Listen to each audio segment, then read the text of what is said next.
Donc on va recommencer ce troisième jour de bruit de langue, mais en fait le deuxième parce qu'hier on était en manif. Vous avez reçu sans doute le programme et quand même, comme il y a un petit changement, je voulais le redire maintenant. Donc on va d'abord recevoir Hélène Vignal pour nous et Sybille Laju elles vont dialoguer de ce livre, autour de ce livre qui a été fait donc sur la parentalité étudiante à partir d'ateliers, de discussions avec des parents étudiants l'année dernière. Et puis ensuite donc Pierre Charentus donc, qui est illustrateur et qui fabrique en ce moment, dessine une fresque à la Maison des étudiants. Donc, on inaugurera jeudi à 20h avant le concert immersif Shangri-La. Donc, n'hésitez pas à prévoir ce moment-là, qui sera un moment convivial, apéritif, tout ce qu'on veut, et où on verra le résultat de cette fresque donc faite sur une semaine pendant Bruit de langue. Puis on recevra Catherine Dorion, autrice québécoise qui, ça fait 3 ans en fait qu'elle est là, mais en visio. Donc on fera un entretien avec elle aujourd'hui. Et puis comme Gérard Gavary ne pouvait pas venir et que c'est l'intérêt d'avoir des auteurs et autrices pleines de ressources, elle avait fait un film récemment qui s'appelait Renouer, qu'on a beaucoup aimé avec Amanda et Mallory. On s'est dit qu'on allait projeter le film. Donc c'est un film de 52 minutes. Et on projettera le film après et on dialoguera autour du film tous ensemble. Et demain, on a fait la même chose un petit peu différemment avec Arnaud Bertina qui, puisque la rencontre autour de Bernard Manciette s'est annulée et j'ai découvert à cette occasion, en parlant avec Arnaud, qu'il venait de faire un film qui s'appelle L'héritage de Jack London à partir d'entretiens avec des personnes d'horizons différents et donc on s'est dit qu'on allait projeter le film donc demain à 17h. Voilà, ça c'est les changements par rapport au programme que vous avez sous les yeux. Et je laisse la parole à Sybille. Bonjour à tous et toutes. Donc là, je prends la parole. Alors, j'ai mis mon badge Université de Poitiers pour cela. Non pas avec ma casquette d'enseignante et lettres et langues, même si c'est d'abord comme cela que j'ai pu connaître et apprécier vivement le travail d'Hélène Vignal, mais avec une casquette d'abord de vice-présidente en charge de la culture pour l'Université de Poitiers. Alors, juste, puisque là, on est dans le cadre du festival Bruit de langue, vous voyez, Bruit de langue est porté par l'association culturelle ainsi que les étudiants du Master Livre et Médiation, mais comme Stéphane l'a rappelé à l'ouverture du festival, il y a un gros soutien de l'Université de Poitiers. Je pense que vous êtes plusieurs à avoir pu profiter de ce super moment autour d'Ouragan et lundi soir, et donc jeudi soir, dans le cadre de Campus Sonore, en partenariat donc avec Bruit de langue, il y a également le concert autour de la bande dessinée, concert immersif Shangri-La. Donc on vous attend nombreux et nombreuses, puisque avant, donc Stéphane l'a dit, on aura le plaisir de voir la fresque de Pierre Charentus. Alors je reviens à ce recueil. Alors non, c'est celui-ci sur la parentalité étudiante. Alors d'abord quelques mots de contexte, et puis ensuite c'est bien sûr Hélène Vignal qui vous en parlera de manière beaucoup plus pertinente. Mais d'abord, vous dire la volonté politique qu'il y a derrière ces recueils. Donc vous voyez, j'en ai 2 autres qui sont en consultation, quoi. Ils n'y sont pas puisque c'est moi qui ai les exemplaires, mais ensuite on les remettra en consultation sur place, sur le stand tenu en librairie. Donc en fait, le premier recueil qui a été fait avec une vice-présidente différente, Isabelle Lamotte, c'était Mon confinement et moi, collecte de la parole d'étudiantes et étudiants. Donc Mon confinement et moi, je n'ai pas besoin de vous en dire plus. Déjà, il y avait une volonté de travailler aussi sur un livre avec une prise en compte graphique. Voilà, vous pourrez regarder. Pour celles et ceux qui seraient peut-être venus à la journée Portes ouvertes, vous auriez pu retrouver les noms qui étaient en portrait pris sur le vif également. Donc voilà, une artiste BD avec laquelle on aime travailler là. Le deuxième recueil, donc en fait, le service culture de l'Université de Poitiers, à ce moment-là, sa directrice, Céline Magnan, m'a montré cet ouvrage sur lequel il y avait des retours excellents en me disant, voilà, qu'est-ce que tu en penses? Est-ce que ça pourrait pas être intéressant de faire collection à l'Université de Poitiers? Et j'ai été enthousiaste. Et donc voilà, donc ça a été une de mes premières décisions en tant que vice-présidente, c'est-à-dire de lancer une collection. Le thème s'est imposé assez facilement autour des transidentités, puisque là, on sentait un vrai besoin autour de ces questions, avec une volonté là de s'appuyer sur des ateliers d'écriture qui avaient été encadrés par une étudiante, quelqu'un qui venait juste de terminer son mémoire sur ces questions, sous la direction de Stéphane Bicchialo, Manon Simoni, et aussi toujours une volonté d'illustration avec quelqu'un qui avait été en résidence BD ici, Morgane Parisi. Donc, question autour du troisième thème. Et là encore, il s'est imposé assez facilement. Alors, j'étais à ce moment-là avec le vice-président étudiant en fonction à cette époque. Et nous étions venus à l'invitation du service vie étudiante et vie associative, qui est représenté par Manon Bahuot. Manon, si tu veux bien juste te retourner pour que ensuite les gens t'identifient, parce que Manon n'a pas souhaité venir ici, puisque elle sait que nous sommes deux grandes bavardes et que voilà, on risquait de lui laisser assez peu la parole, mais pour de bon, pour celles et ceux qui s'intéressent aux questions de médiation culturelle, c'est elle qui sera la personne ressource, donc n'hésitez pas en discussion informelle, elle en est d'accord à lui poser des questions ensuite ou même pendant ce temps. Donc ses collègues organisent de manière régulière le dimanche, je tiens à le signaler, parce que c'est le moment qui convient le mieux à ses parents, donc des repas qui permettent aux étudiants parents de se retrouver. C'est dans ce cadre que moi j'ai été amenée à rencontrer ce public à la fois étudiant comme les autres et quand même avec des contraintes spécifiques. Et là, que ce soit Aurélien Brossard ou moi-même, nous avons été franchement choqués des témoignages qui nous ont été racontés. Et donc là, aujourd'hui c'est la journée du 8 mars. Donc évidemment, on pense à toutes ces femmes. Évidemment, on est un peu traumatisé à Poitiers en raison du féminicide dont on a eu connaissance tout récemment. Donc voilà, cette journée, je pense qu'elle prend une dimension. On sait bien qu'une date, c'est peu de choses, mais voilà, ça reste important.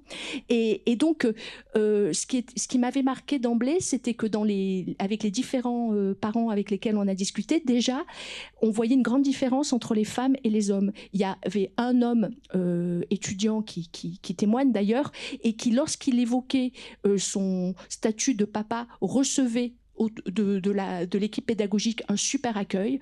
On lui demandait même pas de justificatif pour ses absences. Il y avait une relation de confiance d'emblée qui s'était instaurée. Alors que pour les mamans, c'était d'une autre violence, avec des équipes pédagogiques qui pouvaient soit, je pense, avec maladresse, soit carrément avec une forme de malveillance peut-être, ou de jugement très marqué, formuler des choses du type mais c'est voulu, mais vous prenez vos responsabilités, etc., etc. Donc en fait, on s'est dit, et ce que je trouvais terrible aussi, c'était que il y avait évidemment un ressenti très fort de la part de ces étudiantes, mais il y avait aussi intériorisé une espèce de résignation, le fait de se dire qu'après tout, c'était peut-être normal que, à partir du moment où elle n'était pas tout à fait dans les clous de nos normes sociales, c'était peut-être normal de se heurter à ce genre de réaction.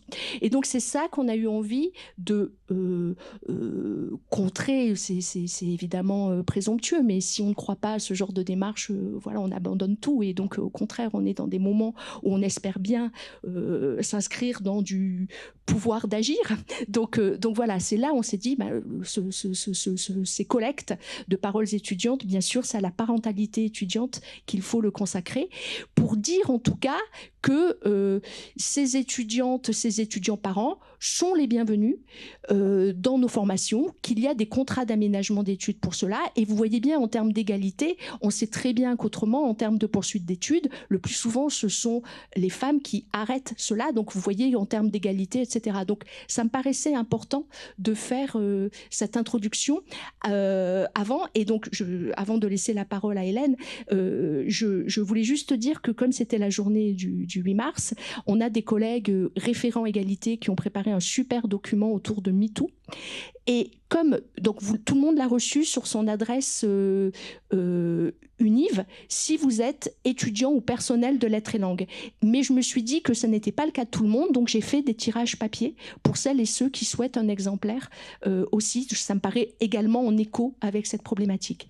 Alors, ça, c'était pour la thématique. Alors, pourquoi Hélène? Parce que voilà, depuis que nous avons rencontré Hélène, l'équipe pédagogique est tombée en amour avec cette personne incroyable qui est d'une générosité dingue dans ses cours. On a assisté, elle nous a laissé aussi entrer dans ses cours et que voilà, Poitiers, c'est la chance d'un petit territoire et du coup, on a des échos voilà, qui montrent à chaque fois toute la bienveillance et le professionnalisme d'Hélène Vignal.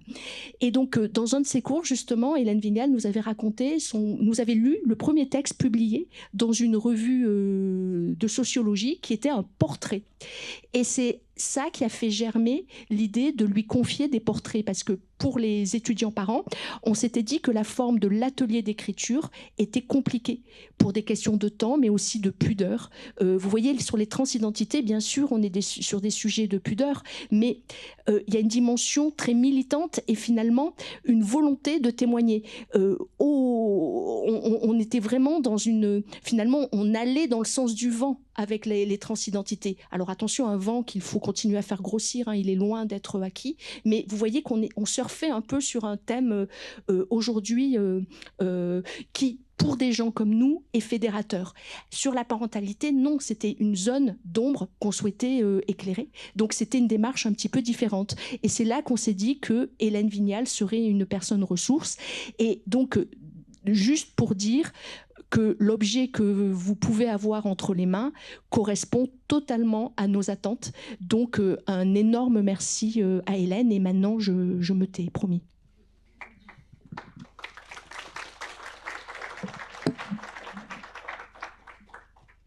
On va croiser les merci, parce que c'est vrai que c'est une chance énorme de pouvoir bénéficier d'un dispositif littéraire comme celui-là, c'est-à-dire la confiance d'une institution, une grosse institution, l'université, qui, pour la première fois en 20 ans de carrière d'écrivaine, me paye pour un travail d'écriture. Il faut savoir que les écrivains sont payés par un intéressement à la vente de leurs œuvres, mais très rarement pour leur travail de création. Et un énorme merci à chacune des femmes et à l'homme que j'ai interviewé. On va dire que le féminin l'emporte, hein, parce que voilà. Je les ai toutes interviewées à leur domicile, où elles m'ont reçue. Parfois très longtemps dans la vie qu'elles ont, c'est pas rien d'avoir quelqu'un chez soi pendant 4-5 heures qui pose des questions, qui écoute. Et un immense merci à elles, parce que ce qu'elles ont confié de leur vie et de leur parcours et de leur réflexion est d'une immense générosité. Mais vraiment, c'est pas facile de raconter ce qui est raconté dans ces portraits. C'est pas facile de donner de soi l'image de quelqu'un parfois vraiment sur le fil, au plan psychique, au plan énergie, au plan équilibre, au plan, surtout les plans en fait financiers. Et elles l'ont fait, mais alors elles me connaissaient pas, hein. Enfin, je veux dire, on s'est croisés quelques minutes avant notre premier entretien. Le dispositif était un dispositif que j'ai souhaité les enregistrer avec leur accord, évidemment, pour que mon regard soit libre. C'est-à-dire que pour pas être les yeux baissés sur une feuille. Et donc elles ont accepté toutes d'être enregistrées. Et Et en fait, j'avais pas vraiment un questionnaire sociologique. Hein. On est parti comme ça sur ce qu'elle pensait important à livrer et dans l'ordre qu'elle le souhaitait. Et donc, ce sont des entretiens qui ont duré entre 1h30 et 5 heures, je crois, et dont il s'est agi ensuite pour moi, dans le dispositif littéraire, de laisser émerger une forme de fil rouge pour chacune d'entre elles, qui est vraiment très subjectif, qui est ma lecture du récit qu'elles m'ont livré, et qui est ce que, presque sensoriellement, j'en retirais dans le récit. Voilà. Donc ça peut être un personnage imaginaire pour l'une d'entre elles.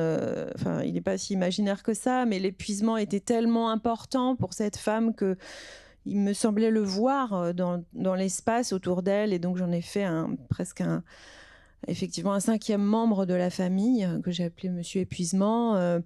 Pour une autre, ça a été la question de la petite voix et de l'instinct qui peut revenir comme ça à des moments cruciaux dans l'existence. Enfin voilà, à chacune, en fait, à un moment donné, un fil rouge s'est dégagé, un thème, quelque chose, pour moi, qui avait le pouvoir de contenir tout leur récit, en fait. Et donc, c'est ça que j'ai utilisé ensuite pour écrire et pour sélectionner aussi leurs paroles. C'est-à-dire que dans les textes, il y a aussi des paroles reproduites qui sont parfaitement identifiables dans la typographie utilisée. Hein, voilà. Donc, donc ça, c'est pour le dispositif. Il y a aussi une chose, évidemment, qui est extrêmement importante dans un travail comme celui-là, c'est la question de la visibilité ou de la transparence de la rédactrice, de l'autrice. Et je souhaitais absolument pas faire semblant d'être transparente, ce qui me semblait littérairement peut-être un peu malhonnête. Ce qui m'aurait semblé malhonnête, en tout cas dans ma façon d'approcher les choses. Donc je souhaitais, non pas pour me mettre en avant, mais je souhaitais apparaître pour que la dimension subjective du portrait soit parfaitement lisible pour le lecteur. Il s'agit bien d'une rencontre, il s'agit bien de 8 rencontres à des instants donnés, et pour elle et pour moi. Et donc c'est cette dimension unique, cet instant-là. Peut-être que si on s'était rencontrés la veille ou le lendemain, l'entretien aurait été complètement différent, j'en sais rien. Donc l'idée, c'était pas du tout de disparaître, mais bien dans l'écriture, de bien montrer qu'il y avait 2 subjectivités, en fait, face à face. Et puis la question de ce verbatim, donc de ces propos reproduits qui ne sont pas les miens, donc qui ne sont pas mon écriture, mais qui sont leurs paroles à elles, qui sont forcément très légèrement remaniées. Quand je dis très légèrement remaniées, c'est que je vais peut-être supprimer quelques répétitions, je vais peut-être ajouter des doubles négations quand il n'y en a pas, je vais peut-être corriger une petite erreur syntaxique ou mettre dans une forme écrite quelque chose qui était dans une forme orale. Donc évidemment, je vais trafiquer un peu la parole qui m'a été confiée. Donc c'est pas neutre. C'est pas neutre du tout, ça soulève beaucoup de questions, et on s'était posé la question avec Manon Bahuot qui a piloté ce travail pour la Maison des étudiants. On s'était posé la question de la relecture. Avec moi, j'étais plutôt assez défavorable à une relecture puisqu'on était sur un travail de création, on va dire. Et puis, plus on avançait dans ces entretiens, plus c'est devenu évident, en fait, qu'il fallait cette relecture. Et donc, chacune l'a faite avec des corrections d'erreurs. Alors là, pour le coup, ça pouvait être des erreurs de date, ça pouvait être des choses que j'avais mal comprises, des erreurs de lieu, des erreurs de chronologie. il y a certaines histoires qui sont tellement complexes et tellement incroyables que j'ai dû faire des frises.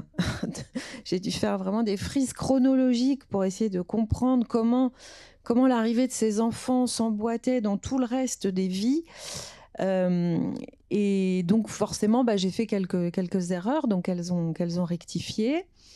Et pour certaines, s'est posée également la question de l'anonymat, parce que soit elles l'avaient demandé, soit je l'ai souhaité en accord avec aussi l'équipe de la Maison des étudiants, à la lecture de certains témoignages, de certains récits.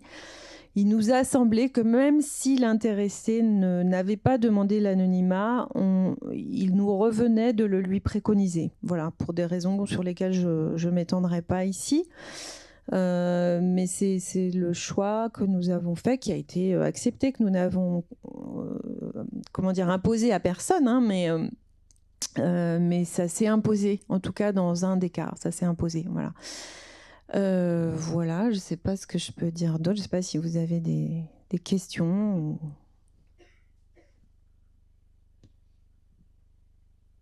Alors, je ne sais pas, j'ai bêtement pas pris de montre, mais si on avait le temps que tu lises un tout petit bout, peut-être ? Oui, c'est bon ? 10 minutes, ok. Donc, peut-être qu'il y aura après la lecture, il y aura peut-être des questions, okay. Mais voilà, c'était un extrait. Tu ne sais pas te protéger ou quoi ? Quand, comme Adélaïde, on a son deuxième enfant à 23 ans, on ne s'habitue pas à ce jugement sous-jacent, derrière le regard surpris de ses interlocutrices, à la fac comme ailleurs. Bien sûr que si elle connaît la protection, Adélaïde, elle a même dû devenir experte en la matière. Elle a appris toute petite à ne pas trop s'exposer, à ne pas raconter sa vie. Alors qui peut juger ses choix ? Elle a fait ce qu'elle avait à faire et si c'était à refaire, elle ne changerait rien.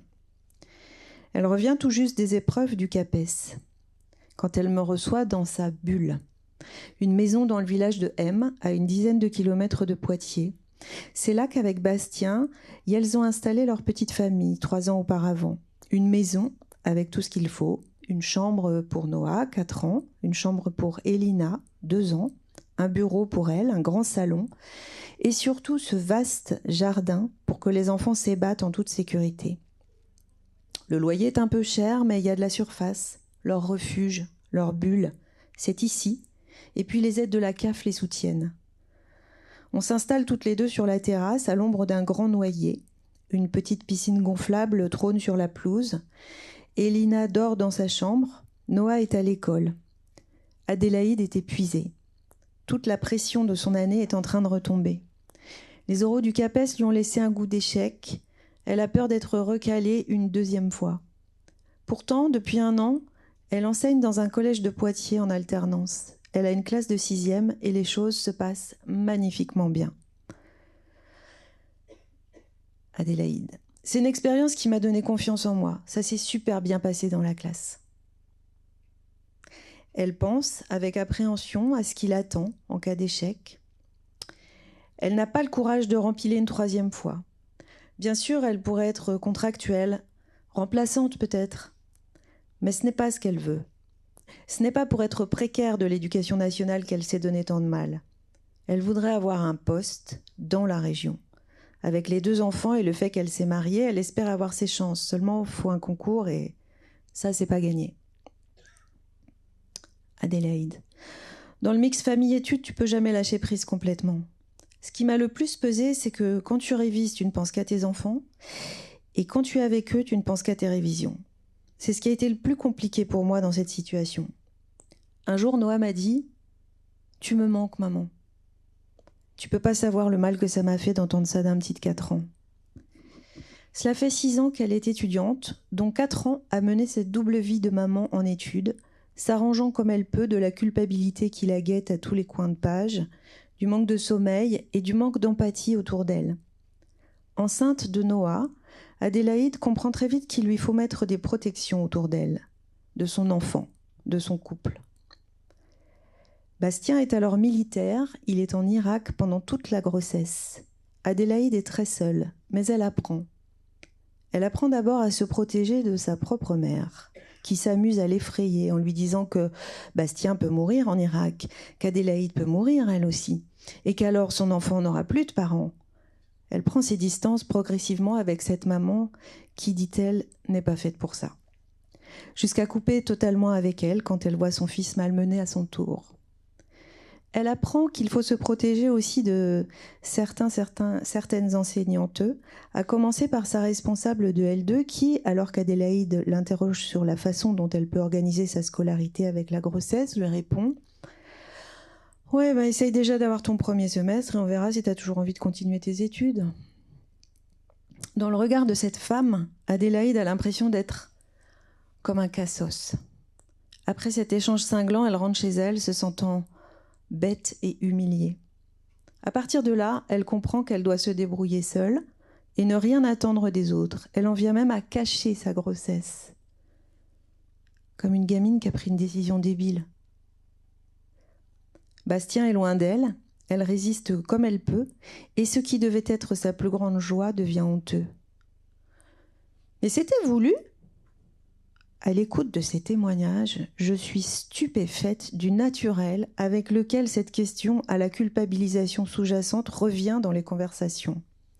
Qu'est-ce qui fait que chacun se sent en droit de détenir cette information pourtant hautement intime au motif que la mère est jeune et en études ? Qui se permettrait de la poser à une femme de 35 ans en couple avec une situation professionnelle ? Et surtout, comme le dit Adélaïde, qu'est-ce que cela change aux besoins de cette femme ? Seule et chamboulée, peu soutenue par sa famille, Adélaïde n'assume plus sa grossesse. Elle cache son ventre sous des vêtements amples le plus longtemps possible. Quand les autres s'en aperçoivent, pour échapper au regard et au jugement, elle finit par laisser croire, à demi-mot, que ce bébé n'était pas prévu. C'est la posture qui la protège le mieux, celle qui ferme la porte au jugement, aux questions et aux regards lourds de sous-entendus. Quelques semaines avant d'accoucher, elle demande leur poli aux profs pour pouvoir suivre leurs cours à distance. Tous refusent et l'invitent à s'arranger avec ses camarades de promo. Mais elle est mal à l'aise. C'est un gros service à demander pour une jeune femme qui s'est mise en protection absolue. Elle n'a pas forcément la force d'essuyer des refus. Heureusement, il y a quand même un étudiant de L3 qui accepte de lui donner tous ses cours de L2. Grâce à lui, elle arrive à travailler tranquillement chez elle. Son médecin accepte de la mettre en arrêt maladie, ce qui lui permet de travailler depuis son domicile et d'éviter les cours. Noah naît en mars 2018. En juin, Adélaïde retourne à la fac pour passer les rattrapages.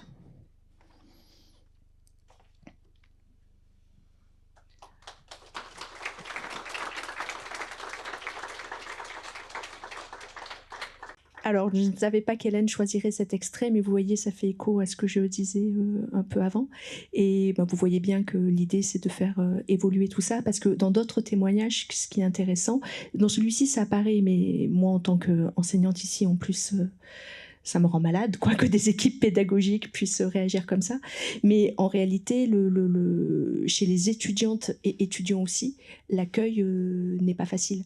Dans d'autres témoignages, ça se voit aussi. Donc c'est là que ça interroge vraiment sur les normes dans lesquelles on vit et on fait vivre les gens. Oui, voilà, parce que moi, il y a quand même des choses qui m'ont évidemment... qui sont venues bien taper dans mon féminisme, quoi. Et enfin, il y a beaucoup de choses dans ces témoignages sur la situation des femmes